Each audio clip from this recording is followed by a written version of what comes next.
ভূমিকম্প এসেছিল এবং দেখেই বুঝতে পারছেন আপনারা। তো যাই হোক, বক্তৃতার মাধ্যমে বোঝা যাবে তার বক্তৃতার কত জোর। তো আসুন আমরা দেখে নিই, আমাদের এক একটা সন্তান এক একটা হীরা তৈরি হচ্ছে এই মুনাজ্জাম মক্তবের মাধ্যমে।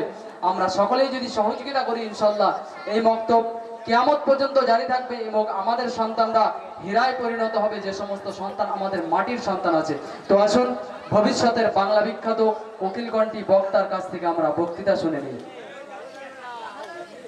আসসালামু আলাইকুম ওয়া রাহমাতুল্লাহি ওয়া বারাকাতুহু। নাহমাদু ওয়া নুসাল্লি আলা রাসূলিল কারীম, আম্মা বা'দ। فأعوذ بالله من الشيطان الرجيم. بسم الله الرحمن الرحيم. وقال الله تعالى: قل هل يستوي الذين يعلمون والذين لا يعلمون. قال رسول الله صلى الله عليه وسلم: طلب العلم فريضة على كل مسلمين.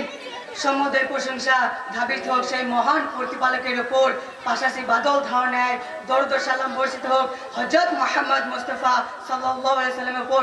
অতঃপর আজ মঞ্চ উপবিষ্ট সম্মানীয় সুনামধন্য সঞ্চালক মহাশয়, পাশাপাশি সম্মানীয় শিক্ষক মন্ডলী ও সম্মানীয় সুনামধন্য জিম্মেদার মহাশয় ও আমার স্থানে উপস্থিত আমার প্রাণপ্রিয় শ্রোতা মন্ডলী, সকলকে আমার অন্তরস্থল থেকে অভিনন্দন জানিয়ে আমি আমার মুখ্য উদ্দেশ্যের দিকে ধাবিত হতে চলেছি।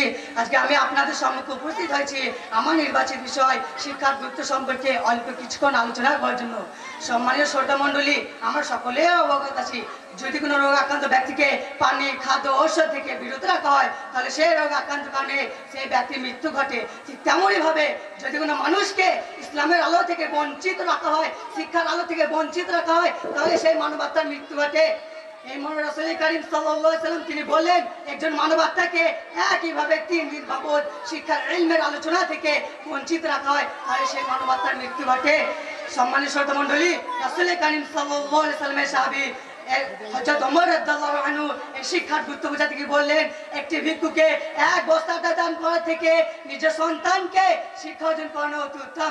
পাশাপাশি রাসূলুল্লাহ সাল্লাল্লাহু আলাইহি সাল্লামের আরেক সাহাবীকে শিক্ষার গুরুত্ব বোঝাতে গিয়ে বললেন, যে ব্যক্তি শিক্ষা অর্জন করার সময় রুকে জিহাদ বলে মনে করবে না, ভাবতে হবে তার বুদ্ধিতে যথেষ্ট ত্রুটি রয়েছে। পাশাপাশি নবী করিম সাল্লাল্লাহু আলাইহি সাল্লাম এই শিক্ষার গুরুত্ব বোঝাতে গিয়ে বললেন, একজন ব্যক্তি সারা রাত জাগরণ করে নফল ইবাদত করার তুলনায় 1 ঘন্টা দিন জ্ঞান চর্চা করা অতি উত্তম। নবী সাল্লাল্লাহু আলাইহি সাল্লামের সাহাবী আবু মুআজ বিন জাবাল রাদিয়াল্লাহু আনহু এই শিক্ষার গুরুত্ব বোঝাতে গিয়ে বললেন, তোমরা শিক্ষা অর্জন করো আল্লাহর সন্তুষ্টির উদ্দেশ্যে, জ্ঞান অর্জন করা সৎ কাজ, আর জ্ঞান নিয়ে চিন্তা ভাবনা করা নামাজের ন্যায়, আর জ্ঞান চর্চা আত্মনিহিত থাকা মানে রোজার সমতুল্য, আর মানুষকে শিক্ষা দান করা সৎকার সমতুল্য।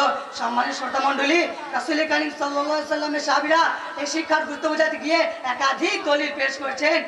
যে শিক্ষার মাধ্যমে খলিফা ওমর রাদিয়াল্লাহু আনহু রাজত্ব চালিয়েছেন, যে শিক্ষার মাধ্যমে বাদশা সেকেন্দার রাজত্ব চালিয়েছেন, যে শিক্ষার মাধ্যমে বদরের যুদ্ধে 313 সাহাবী 1000 জনের মোকাবেলায় বিজয় পতাকা উত্তোলন করেছেন, যে শিক্ষার মাধ্যমে চন্দ্রকোনা পৌরপাড়া বিনিয়াদ মুনাজ্জাম মাকতুবের ছাত্রছাত্রীরা কুরআনে আলোকিত হতে চলেছে।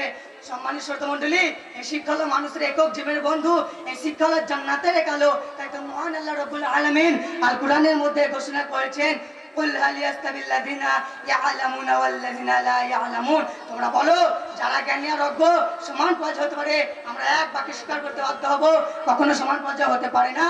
এই মর্মে রাসূল কারীম সাল্লাল্লাহু আলাইহি সাল্লাম হাদিস পাকের মধ্যে বললেন, তালাবুল ইলমি ফারিযাতুন আলা কুল্লি মুসলিমিন, অর্থাৎ সকল নরনারীকে ইলম শিক্ষা করা ফরজ। আপনারা বলবেন কতটুকু শিক্ষা করা আবশ্যক?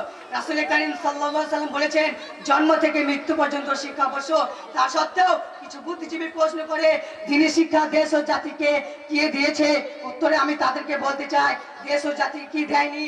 যদি কিছু না দিয়ে থাকে সেটা হলো বেদিনের শিক্ষা, বেঈমানের শিক্ষা, বেহায়া ও নির্লজ্জতার শিক্ষা, স্বার্থপরতার শিক্ষা। বরং দ্বীনি শিক্ষা মানুষকে দিয়েছে একতা, বিশ্বাস, সত্তা, ন্যায়, প্রণতার শিক্ষা, প্রকৃতি মানুষ রূপে বেঁচে থাকার সমগ্র ইসলাম পরিবেশ গড়ে তোলার শিক্ষা। তাই আসুন আমরা সকলেই ত্যাগ স্বীকার করে দ্বীন ইলম শিক্ষা করার সহযোগিতা করি। আল্লাহ তাআলা আমাদের সকলকে দ্বীন ইলম শিক্ষা করার তৌফিক দান করুন। আমিন। ওয়া আখিরু দাওয়ানা আলহামদুলিল্লাহি রাব্বিল আলামিন।